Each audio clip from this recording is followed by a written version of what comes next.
1959 ഫെബ്രുവരി 2 Soviet യൂണിയനിലെ Ural പർവ്വതനിരകളിൽ ഒരു സംഘം യുവ വിദ്യാർത്ഥികൾ നടത്തിയ സാഹസിക ട്രെക്കിംഗ് യാത്രയിൽ ദുരൂഹമായ രീതിയിൽ മരണത്തിന് കീഴടങ്ങുകയായിരുന്നു.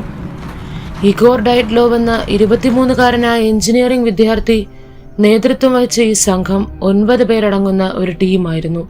ഈ സംഘം ഉറൽ പോളിടെക്നിക് ഇൻസ്റ്റിറ്റ്യൂട്ടിലെ വിദ്യാർത്ഥികളായിരുന്നു. അവരുടെ ലക്ഷ്യം ഒട്ടോർട്ടൻ എന്ന പർവ്വതശിഖരത്തിലേക്കുള്ള ഒരു തകർപ്പൻ ട്രെക്കിംഗ് യാത്രയായിരുന്നു. അന്നത്തെ സോവിയറ്റ് യൂത്ത് ടൂറിസം സൊസൈറ്റിയുടെ കർശന മാർഗനിർദ്ദേശങ്ങൾ പാലിച്ചുകൊണ്ടുള്ള ഒരു ഗ്രേഡ് 3, അതായത് ശ്രദ്ധേയമായ പരിശീലനം ആവശ്യമുള്ള യാത്രയായിരുന്നു അത്. അവരുടെ അവസാന യാത്രയുടെ രേഖകൾ ഇങ്ങനെയാണ് പറയുന്നത്. സംഘം ജനുവരി 23-നാണ് യാത്ര ആരംഭിക്കുന്നത്. ജനുവരി 27-ന് അവർ വിശുദിൻ എന്ന സംഘാംഗത്തെ ആരോഗ്യ പ്രശ്നങ്ങൾ കാരണം ടീമിൽ നിന്നും പിൻവലിക്കുകയായിരുന്നു. ജനുവരി 31-ന് അവർ കിഴക്കോട്ട് മല കയറാൻ ആരംഭിച്ചു.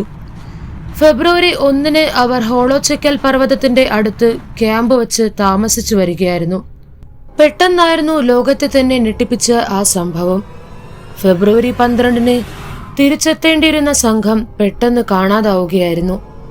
ഇത് അധികാരികളുടെ ശ്രദ്ധയിൽപ്പെടുകയും കുറച്ചു ദിവസങ്ങൾക്ക് ശേഷം തിരച്ചിൽ ആരംഭിക്കുകയും ചെയ്തു.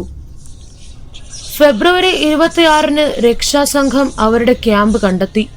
പക്ഷെ അവശിഷ്ടങ്ങൾ കണ്ടപ്പോൾ അതിന്റെ ദുരൂഹത എല്ലാവരെയും അക്ഷരാർത്ഥത്തിൽ ഞെട്ടിക്കുകയായിരുന്നു.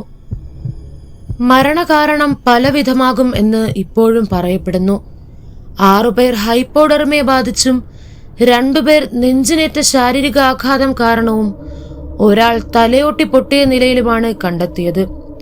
2019-ൽ റഷ്യൻ സർക്കാർ ഇതിനെ കാറ്റ് മൂലമുള്ള അവസ്ഥയാകാമെന്ന് പറഞ്ഞു. പക്ഷെ സമൂഹം ഇതിനെ തീർച്ചയായും സംശയത്തിന്റെ നിഴലിൽ തന്നെയാണ് കാണുന്നത്. അസാധാരണമായ ഈ സംഭവം ഇന്നും ഗൂഢാലോചനകൾക്കും ത്രില്ലറുകൾക്കും ഒരു ചൂടായ വിഷയമാണ്. സത്യാവസ്ഥ എന്താണെന്നത് ഇന്നും ഒരു നിഗൂഢതയാണ്. അടുത്തൊരു വിഷയവുമായി പോഡ്കാസ്റ്റ് വിത്ത് ജോവാനിൽ വീണ്ടും കാണാം.